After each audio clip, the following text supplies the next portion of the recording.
안녕하세요. 낭독하는 빵순이입니다. 제가 4월을 맞이해서 제주도에 가서 봄을 한껏 느끼고 왔어요. 제주도에 갈 때 제가 몇 권의 책을 가져갔는데요. 그 첫 번째 책 여러분들에게 소개해 드리려고 합니다. 이미걸 님이 쓰신 팀장이 당신에게 진짜 원하는 것. 이곳에는 최고보다 최선, 요령보다 노하우, 선배가 슬쩍 건네준 고수의 업무 스킬이라고 하는데요. 첫 장에 보면은 보고서를 쓰는 요령부터 인간관계나 소통, 아주 세세한 부분에서 넓은 부분까지 정말 필요한 것들을 담아주셨더라고요. 직장 생활을 할 때 사실 팀원들만 어려운 게 아니죠. 팀원일 때도 또 팀장일 때도 사실 임원님들도 힘든 게 있지 않을까요? 이 책은 팀원들에게만 도움이 되는 책은 아닌 것 같아요. 저는 회사에서 지금 과장으로 있는데요. 밑에 팀원도 있고 위로 대표님도 계신데 저에게는 참 많은 도움이 됐던 책입니다. 그럼 사회생활을 처음 시작하는 분들이나 노하우가 있어서 조금 요령이 생긴 분들도 한번 읽어보시면 좋을 것 같습니다. 그렇다면 이미걸님이 전하는 내용 들어가도록 하겠습니다. 고고싱!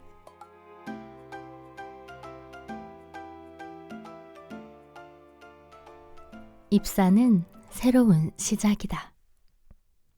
최종 합격을 통보받기 전에는 일단 들어가기만 하면 어떤 일이든 다 해낼 수 있다 라며 자신에 차 있었다. 그런데 실제로 일을 해보니 그렇게 되지 않았다. 오히려 회사에 들어오고 나서 고민이 더 커졌다는 팀원을 많이 본다. 시간이 꽤 흘렀지만 나 역시 그랬다. 선배나 동료들은 자비가 없어 보인다. 어떻게 일해야 할지 잘 모르겠는데 끊임없이 독촉한다. 간신히 오늘 일을 마무리하면 잘못했다고 면박을 준다. 바로 위 선배에게 물어볼까 싶어 살피면 모니터에 빨려 들어갈 듯 집중하고 있어 말 한 번 걸기 어렵다. 어찌어찌 1, 2년을 버텨보지만 여전히 하루하루 일에 쫓기면서 간신히 방어하는 정도일 뿐 일하는 보람도 성장하고 있다는 느낌도 없다. 나는 여기서 뭘 하고 있는 거지? 하는 자괴감이 자주 찾아온다. 팀원의 이런 고민이 안타깝다. 조금만 더 멀리 넓게 보면 훨씬 효과적인 방법이 있는데 눈앞에 닥친 일만 하고 있다. 구체적으로 기획하고 실행 방안을 찾아야 하는데 아이디어를 떠올리는 수준에서 더 나아가지 못한다. 힘들어하기만 할 뿐 매사 소극적이다. 성과를 높이려면 협업이 중요한데 온통 자기 일에만 시선이 머물러 있다. 사실 그들이 찾는 훌륭한 멘토는 현실에 없다. 해본 적 없는 과제를 맡아 문제의 핵심을 이해하고 길을 찾아갈 사람은 오직 당신뿐이다. 다양한 문제를 몸소 겪으며 스스로 성장할 수밖에 없는 게 현실이다. 업무 체계나 매뉴얼이 명확한 회사는 이런 어려움이 적고 시행착오도 덜할까 싶어 이직도 고민한다. 하지만 직장 생활을 해본 이들은 헛웃음 짓는다. 시스템을 갖추고 있고 아니고의 차이는 분명 있어도 일하는 요령은 이직으로 해결되지 않기 때문이다. 매뉴얼로 정형화하는 것에는 한계가 있다. 일 잘한다는 것의 의미. 회사에 들어오기 전까지 우리는 거의 자신을 위한 일들만 했다. 공부, 운동, 여행, 친구 사귀기 등. 그런데 조직의 일원이 되어 일하면서는 항상 고객의 존재를 먼저 생각해야 한다. 즉, 다른 누군가를 위해 판단하고 행동해야 한다. 상품과 서비스를 구매하는 고객 외에도 상사, 동료, 협력업체와 같은 내부 고객도 모두 우리의 고객이다. 성과 창출이란 이 고객들이 원하는 결과를 만들어내는 것이다. 타인에게 인정받는다는 건 쉽지 않다. 내가 보기에는 충분한데 고객은 만족하지 않는 상황이 자주 생긴다. 인정받으려면 꾸준히 실력을 키우고 문제 해결 경험을 쌓아야 한다. 반복해서 성과를 내면서 이 사람이라면 반드시 내가 원하는 결과를 보여줄 것이다 라는 신뢰를 상대방에게 심어주어야 진짜 일 잘하는 사람이 된다. 일머리는 공부머리와는 다르다. 일 속에서 다양한 경험을 하고 그 경험을 곱씹고 해석하면서 일머리가 만들어진다. 많은 시행착오가 필요하다. 후배들이 내가 겪은 시행착오를 조금이라도 줄일 수 있다면 얼마나 좋을까 하는 생각으로 이 책을 쓰게 되었다.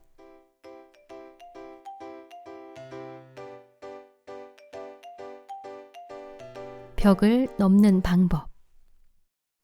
팀원 시절 나는 좀 미리 알려주시면 안 되나? 서툰 건 당연한데 꼭 그렇게 지적하고 화내야 하나? 방법을 자세히 알려주면 이토록 힘들게 하진 않았을 텐데. 등 팀장은 물론 가까운 선배들이 일 요령을 알려주지 않아서 서운했다.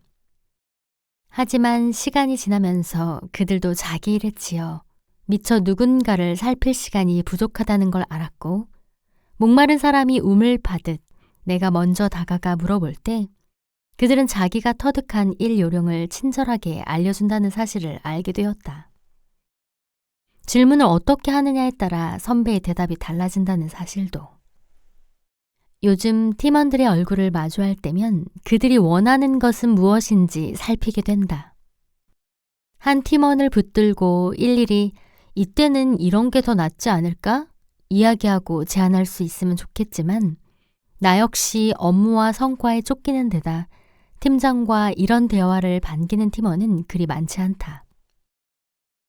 팀장과 팀원 사이에는 벽이 있다. 시간과 경험과 업무 능력의 벽이 분명 존재한다.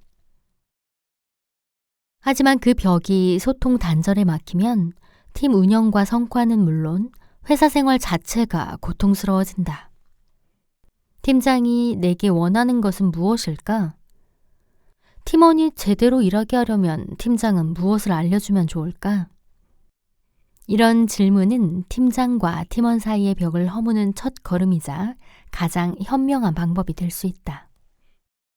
배우려 하지 않는 사람에게 가르치려 하는 곳은 학교밖에 없다. 학교를 벗어나면 배우고자 하는 사람에게만 기회가 주어진다. 일 잘하고 싶은 욕구가 있는 사람은 배우려는 열정도 강하다. 계속 성장하는 사람은 회사라는 조직에서 대체 불가능한 인재가 될 가능성이 크다. 나는 그런 욕구가 있는 사람들이 회사 생활을 좀 더 효과적이고 효율적으로 하길 바란다. 그 시작에 필요한 사항들을 담았다. 꼭 도움이 되리라 믿는다. 2024년 봄 임희걸. 리더가 선호하는 보고법. 짧은 시간에 고객을 설득하지 못하는 영화는 실패한다. 마찬가지로 짧은 시간에 읽는 사람에게 강한 인상을 남기지 못하는 보고서는 사용 가치를 잃는다. 몇 날 며칠 야근하며 만든 보고서인데 팀장의 눈길을 끌지 못했다면? 만일 당신이 한창 보고하고 있는데 팀장이 심드렁한 표정으로 그래서 결론이 뭐야?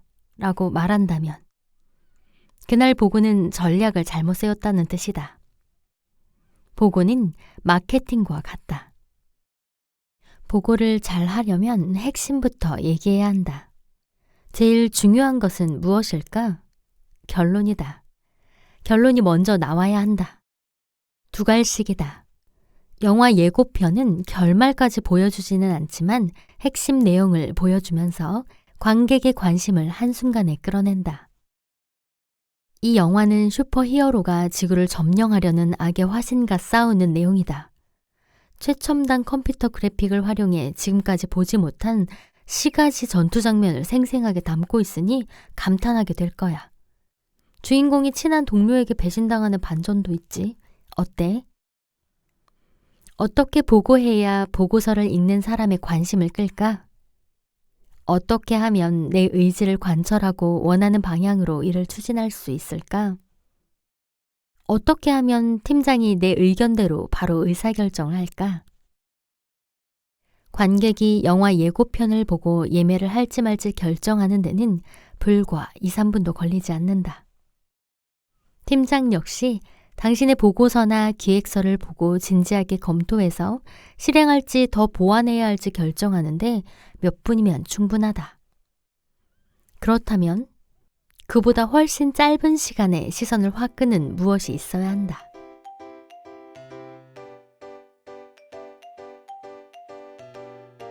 상호 소통이 중요한 시대. 사적인 대화는 상대를 억지로 배려하지 않아도 되고 말하는 사람이 두서없이 말해도 서로 이해하는 데 어려움이 없다.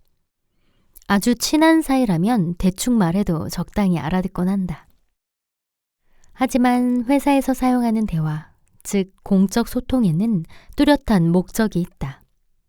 대화 후에 반드시 결론이 있어야 하고 이를 실행에 옮겨야 한다.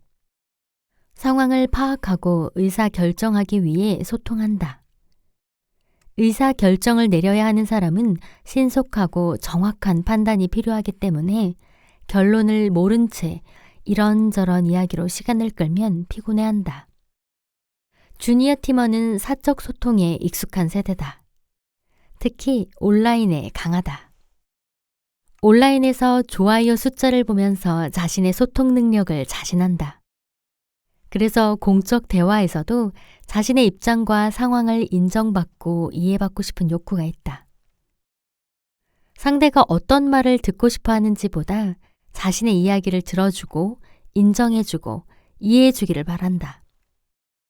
그러다 보니 이 일이 얼마나 어려운지, 이번 일에 장애가 얼마나 많은지, 함께 일하는 사람이 얼마나 갑갑한지를 호소한다. 하지만 소통은 상호작용이 중요하다. 과거 조직 내 소통은 위에서 아래로 흘렀다. 그리고 수많은 보고서와 자료를 보고 의사결정을 해야 하는 상사를 위해 어떻게 하면 효율적으로 전달할지에만 초점을 맞추었다. 보고하는 팀원의 어려움이나 애로사항은 소통에 포함하지 않았다. 하지만 최근에는 수평적인 소통을 강조하면서 팀장을 위한 보고와 마찬가지로 팀원의 입장을 표현하는 소통도 중요해졌다. 이제는 팀장과 팀원 모두 서로의 고객이다. 서로를 배려한 소통 방법이 필요하다. 팀원은 2갈씩 보고로 팀장의 시간과 에너지를 줄여주어야 한다. 팀장은 팀원이 업무 과정에서 생기는 필요사항이나 어려움 등을 살필 수 있어야 한다. 상호소통이 되려면 소통의 기본이 되는 보고서, 기획서, 제안서는 온전히 고객 중심으로 작성해야 한다. 고객은 일의 목적, 그 일의 결과, 일의 혜택을 알고 싶어 한다. 사적 대화에서는 안부도 묻고 날씨 얘기도 하고 근황도 물어보며 워밍업으로 대화를 시작하지만 공적 대화에서는 다 생략하고 핵심부터 먼저 다뤄야 한다. 그 다음 필요한 세부 사항을 다루는 편이 좋다. 결론은 맨 앞에 배치하고 팀원 관점에서 어필하고 싶은 사항은 보고 중간에 포함시킨다. 그러면 서로의 관점을 충분히 고려한 보고가 될 수 있다. 그래서 보고 전에 적절한 시나리오를 준비하면 좋다.